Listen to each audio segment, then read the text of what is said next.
Pernah nggak kamu dengar kalimat, kalau mau diet itu bebas makan apa aja, yang penting defisit kalori?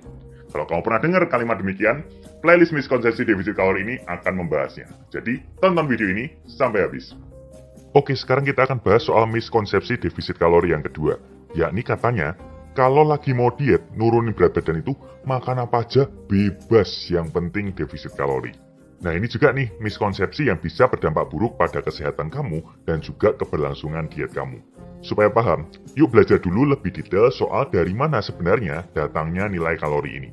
Kalori masuk itu datangnya dari makanan dan minuman yang kamu konsumsi, yang mengandung makronutrien alias zat gizi makro, yakni karbohidrat, protein, dan juga lemak.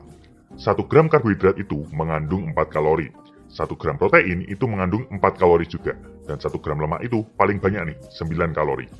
Sebenarnya ada satu lagi, yakni alkohol, di mana 1 gram alkohol itu mengandung 7 kalori. Tapi karena nggak semua orang minum, kita skip deh ya alkohol ini. Nah, nggak cuma sampai di situ, zat gizi ini juga bisa datang dari sumber makanan yang berbeda. Contohnya, karbohidrat bisa saja datang dari buah-buahan, tapi bisa juga dari gula pasir. Protein bisa saja dapat dari dada ayam, tapi bisa juga ada protein di tepung terigu. Lemak bisa aja datang dari kacang-kacangan, tapi bisa juga dari minyak jelantah goreng-gorengan. Kenapa penting memahami kalau kalori itu datangnya dari zat gizi makro yang berbeda, dan zat gizi makronya datang juga dari sumber yang berbeda? Kita coba cek dulu deh ya, pakai contoh biar kamu ngerti. Misal nih, kamu makan sesuatu, kita pakai contoh nasi ayam geprek paha atas Pak Sumanto, plus minumnya es teh manis. Misal nih diketahui, satu porsi nasi itu mengandung 50 gram karbohidrat, 4 gram protein, dan setengah gram lemak. Terus ayam gepreknya mengandung 8 gram karbohidrat, 17 gram protein, dan 15 gram lemak. Terakhir es teh manisnya 25 gram karbohidrat, 0 gram protein, dan 0 gram lemak. Nah, ini dikalikan saja tuh semuanya dengan angka-angka yang tadi. Karbonya dikali 4 kalori, proteinnya dikali 4 kalori, dan lemaknya dikali dengan 9 kalori. Dapat tuh total kalori dari masing-masing komponen penyusun makan besar, dan juga total kalori dari satu kali makan besar tersebut. Nah, ketika kamu cuma melihat nilai kalorinya aja, berarti kamu cuma lihat ini nih, yang aku lingkarin ini, total kalorinya aja, hasil akhirnya aja. Tapi kamu nggak melihat dari mana kalori itu berasal, alias datangnya dari zat gizi apa aja, yang aku lingkarin ini. Terus, kamu juga nggak melihat nih, zat gizinya itu datangnya dari sumber apa, alias kualitas makanannya bagaimana, yang aku lingkarin ini. Jadi perlu diingat ya, kalori itu datangnya dari zat gizi makro, dan zat gizi makro itu datangnya dari makanan dengan kualitas yang berbeda-beda juga.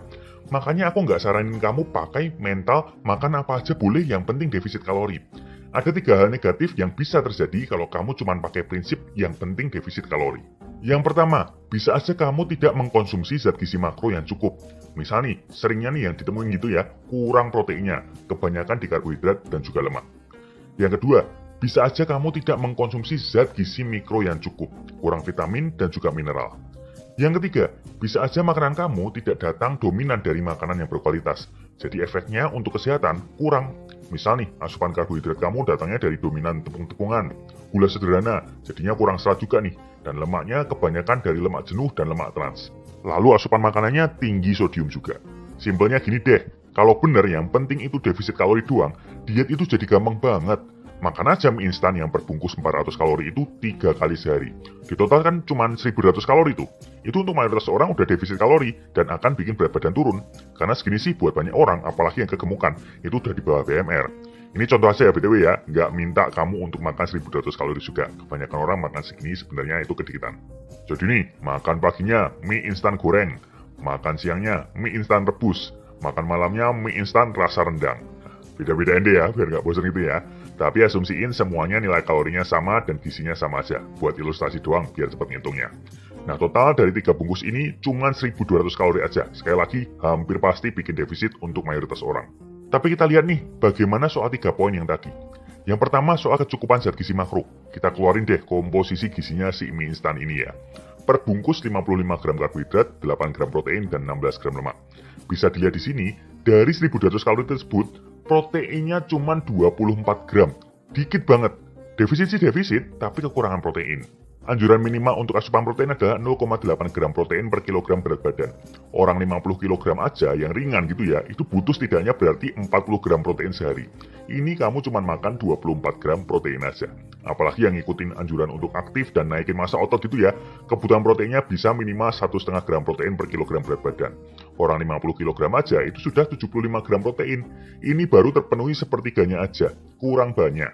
Terus poin yang kedua, zat gizi mikro. Kita keluarin deh ya zat gizi mikro yang terkandung dalam mie instan ini. Terus kita coba cocokkan sama tabel AKG, angka kecukupan gizi yang jadi panduan di Indonesia.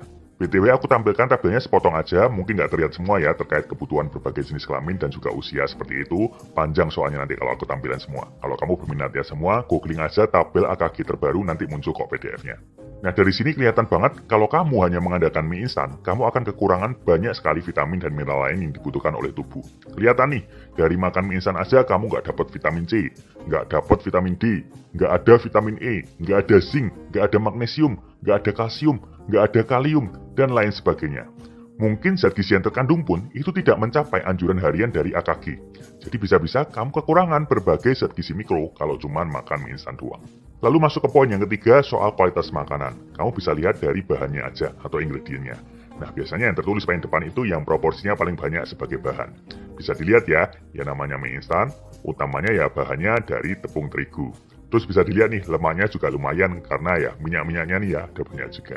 Dan kelihatan banyak juga penggunaan garam dan gulanya sebagai pemunculrasa. Makanya kan rasanya asin-asin gurih gitu ya dan sodiumnya tinggi. Nah semoga kamu nangkep ya masuk saya ya. Kalau kamu makanannya seperti ini semua ya kamu kehilangan berbagai manfaat dari whole foods, dari buah-buahan dan dari sayuran yang seharusnya lebih banyak kamu konsumsi daripada makanan dengan bahan-bahan seperti ini. Bukan tidak boleh, tapi proporsinya harus lebih banyak makanan-makanan yang whole foods. Ah, tapi kan contohmu juga lebay bang. Mana ada orang diet sehari cuma makan mie instan 3 kali. Yes, bener. Ini contohnya emang lebay sih. Gak ada juga ya orang yang diet seperti ini. Tapi aku juga nemu nih banyak orang yang aslinya ending-endingnya, akhir-akhirnya ya mirip seperti ini. Umumnya mereka adalah orang yang memulai dari pola makan yang kurang baik dari segi komposisi dan kualitas. Tapi tidak berusaha merubahnya sama sekali. Fokus mereka hanya ke defisitnya saja. Jadi pendekatannya hanya mengurangi porsinya saja. Sekali lagi karena konsepnya makan apa aja boleh, yang penting defisit kalori.